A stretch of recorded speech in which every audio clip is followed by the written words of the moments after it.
Welcome, ladies and gentlemen. It's been a minute.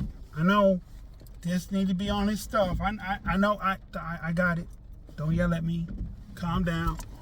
Be happy. I'm back. Not necessarily in that sense though. But today on Down the Rabbit Hole once again. If my glasses are extra clean today, that's because I ultrasonically cleaned them before I get started. We're brought to you by Albanese Gummies, the gummies that eat like a worm.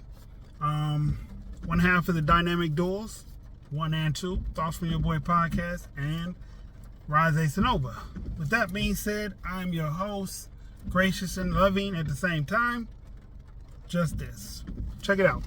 Down the rabbit hole once again. Why is it... Let me cut that off. It's raining, y'all. Why is it that we go to such extremes to try to be happy with another person in our life to the point that we cause ourselves pain and misery? A woman asked a question on Instagram today. The question that she was asked, that she chose to ask us, is, would you rather be hated or forgotten? And I thought about that because in my whole life, there's probably 5 people I hate. Out of all the people I've met in my whole life, I met some people I feel like I need to get a get back on, run another fade, shoot the shot again, or some shit like that. But like actually hate, it's only 5 people I can think of. One of those people that come to my mind is my daughter's mother. And that's so bad because I know a bunch of women that I've forgotten. And I guess neither one of them sounds good. Neither one is good. But for me to hate her, or her to hate me, or us to hate each other, we turn into each other's villains in these stories. Maybe how she became my villain is different than how I became her villain. Not saying either one is right or wrong, but when you're hated by someone, you become that person's villain. So if life was good and bad, which is not, but when it comes down to actually hating or harnessing hate for another living individual, you've become their villain. You've done something so heinous, so terrible that it's like, I can never forgive you. I can never look at you the same. I can never be in your presence longer than have to time. There's no, I mistakenly called your number and now we're talking for, it's not none of that. It's on site when I see you. Most cases. The 4 other people that I hate, it's on site when I see them. Like, this might do prison time behind it. I don't look for them. They're not in my immediate area. So, but hate is such a strong word. But now, when you say forgotten, that means, for instance, perfect story. Story time. Quick story time. So, I had to be in a 10th or 11th grade, and they were taking the school test. It was either the exit exam or the ACT, or one of the school proficiency tests. And the person that I skipped school with that day, they didn't have to take the test. They were exempt from the test like I was. We walked to my house. We did the do. Now we had to be 15, 16, maybe 16, 17, something like that. 15, somewhere between 15 and 17. We had to be that old. So we did our thing.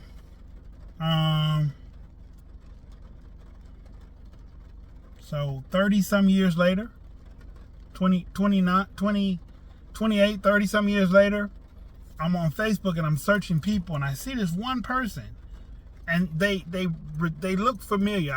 I see them. I feel like I know them, but I don't know where I know them from. Long story short, me and her get to talking for a second.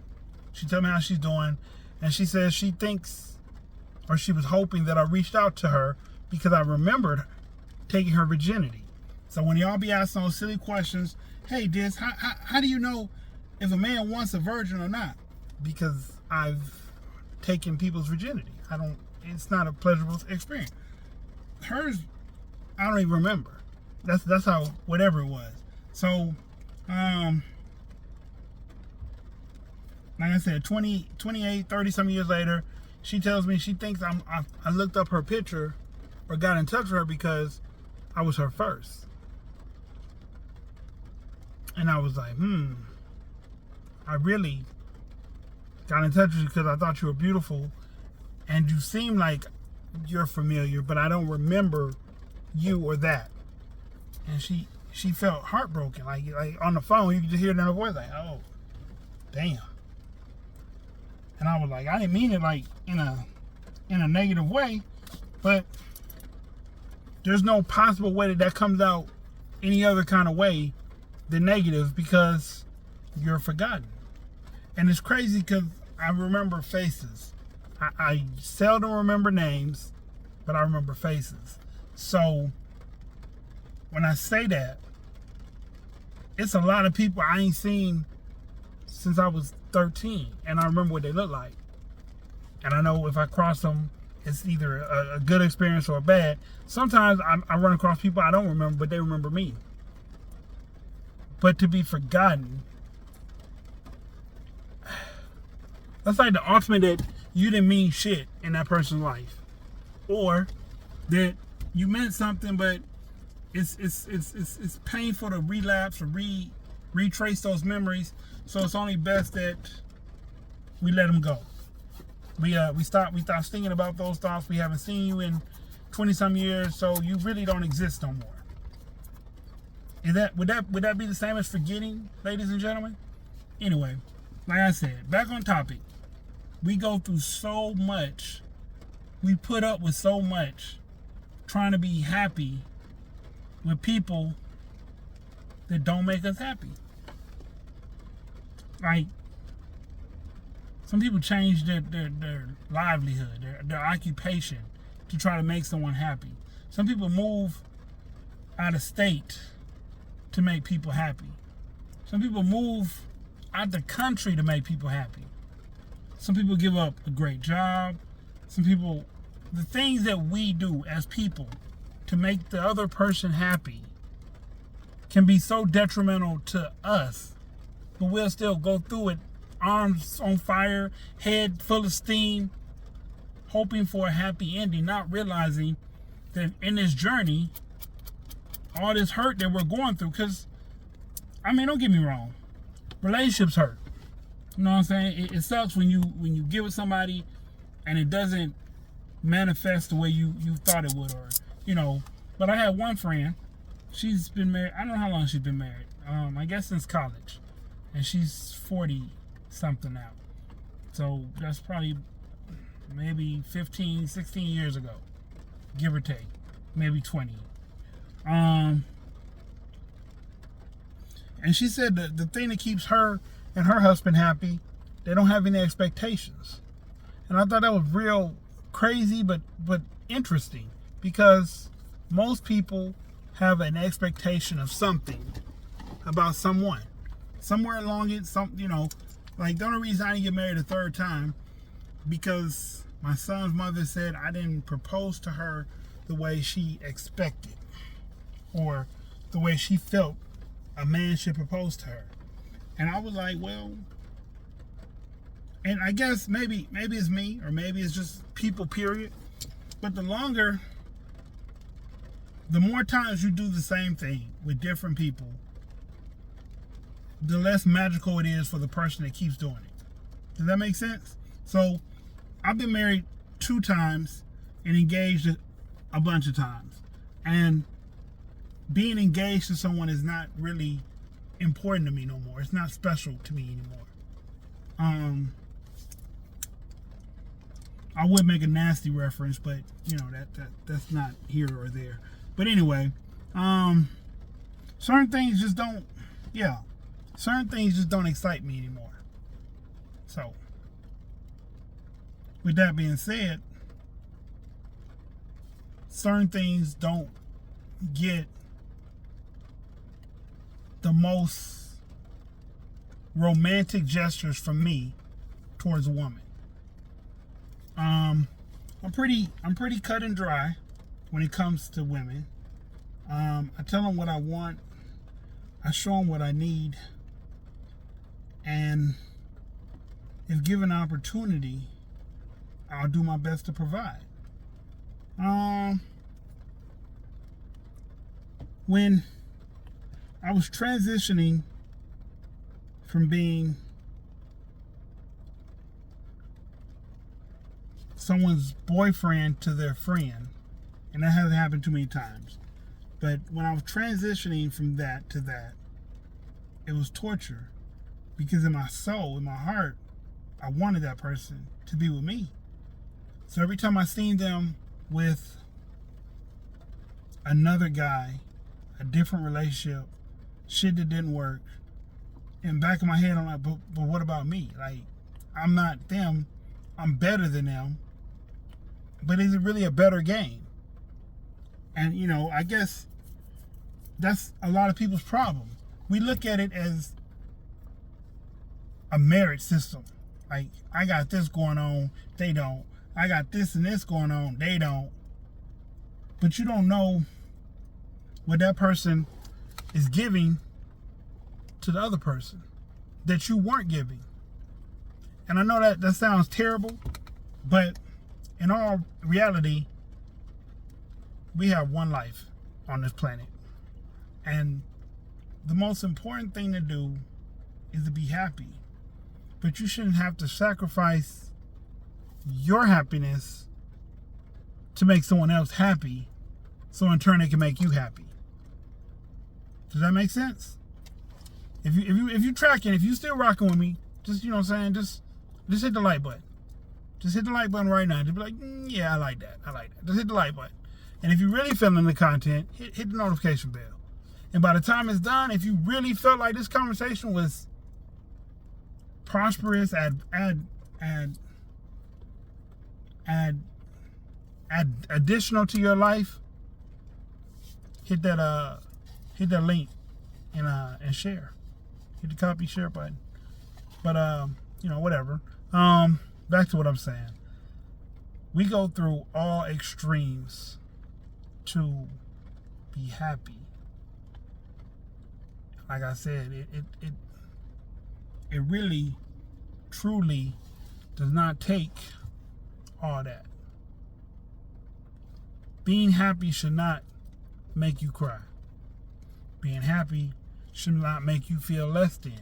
Being happy should definitely not make you second guess what you will and won't do in a relationship. Being happy should not have you expecting anything. Because to be happy means that person is doing everything that might be required to keep you happy, to keep you engaged, to keep you in tune, to make sure you are having a good day. You know, someone said they worry about when men say good morning beautiful, good morning sexy, because they wonder who else he's saying it to. Instead of saying, hey, what if men said, God damn, I bet it's at least 15 niggas in her inbox, or men, 15 men in her inbox saying, good morning, beautiful. Hey, can I take you out to coffee? Hey, can I take you to lunch? Hey, gorgeous. Hey, sexy. If we thought like that, men would stop going after women. So ladies, if you want to be happy, stop looking at the small picture. Because relationships start off like duck, duck, goose. You don't know which one is who. You just duck. And you run. And you hope that when you get to that spot, you're a goose, or however the game goes again. I don't remember. I haven't played it in years. But it's like craps. This time you can win. This time you can lose. So relationships shouldn't have any expectation. Is it wrong to have standards? No. You should know what you will and won't do, at least by this age. However old you may be. If you're like 19, 20, disregard that, because you're still feeling life out. You don't know what you will and won't do yet. But if you're 30 plus, 35 plus, you know what you will and won't do. You know what you will and won't do. You know what I mean? So, it's no reason to even be like, should I do this because I might make him happy, or I might make her? No. If it's not in you, it's not in you. You know, just like being a gangster. If it's not in you, it's not in you. That's a terrible reference, but it's real though. You in 2024 should look in the mirror. If you have low self-esteem, or low confidence, you should look in the mirror, 2024, and say, I'm enough. I can make someone happy. I am enough. I can make someone happy. I deserve to be happy too, without sacrificing things that are valuable to me. That's what you should say. For at least 5 minutes. In the mirror, eye to eye. Not eyes everywhere else, eye to eye. I'm worth it. I deserve it. I shouldn't have to compromise this. And that's fine. Once you say it enough times, you believe it. And I was saying that about relationships. Sometimes we tell our partner we love them so much that we believe that. Even in times of woe, when they're not treating us the best, they're not treating us right. In times of woe, we say, hey, I love you. And because I said that, you expect things to be okay because you said that. The secret to a long-lasting relationship is not love. Love comes over time. But as long as y'all are financially good for one another, financially supportive of one another, emotionally intelligent with each other, those are the things that are most important. But we simplify that because we say we want XYZ, such as superficial shit. Me and a partner of mine were arguing that men and women have the same eye. And I told them that we don't. What men find beautiful, sexy, alluring is physical. What women find attractive, stability, financial, intelligence, maturity, emotional, intelligent. Like, these are two different things. Men might date you for a week. If they don't have sex with you, they might leave you alone. He wasn't really trying to date you. He was just trying to have sex and figured if he has sex with you and he like you too, he'll stay around. Women will date you, give you some because they think that's all you want, for real, because that's all you talk about or that's all you're hinting at, and they'll leave you alone because they gave you what you wanted. Now, what else is there for them to be around for? And then some of them won't give it to you, and they'll make you work for it. And you'll be like, but I'm the prize too, so why should I have to work for it? It's not about working for it. Building a bond. People date for love. People marry for stability. People marry because at the end of the day, that's your best friend and you're their best friend, and shit, you two want to face the world together. Whether you have kids or don't have kids, you want to face the world together. You found your person, your niche. And this person gets you. And this person, wants to big up you, wants to see you win at all costs. But at the same time, you want to see them win too. So y'all are each other's biggest cheerleaders, biggest inspirators, biggest motivators. And everybody can't find that. And the people that have found it the older generation, they had lesser standards, but they didn't see the world as big as we do now, because beauty is subjective. But if you stay in a small town and you didn't have internet 15, 20 years ago, you were only limited to as far as you were only you were only exposed to as many people or as many places you got away from your home. So like if you stayed in a small city and you joined the military and the military sent you around the world, you were exposed to the world. But if you stayed in a small town and you never left, you never ventured out to any other state, you're only exposed to what you see on a regular basis. So either Mary Jo or Becky Sue is going to be your wife. Whatever their names may be. I'm just playing. That's what I think of when I think of small cities. Sorry. But yeah, one of those two were going to be your wife.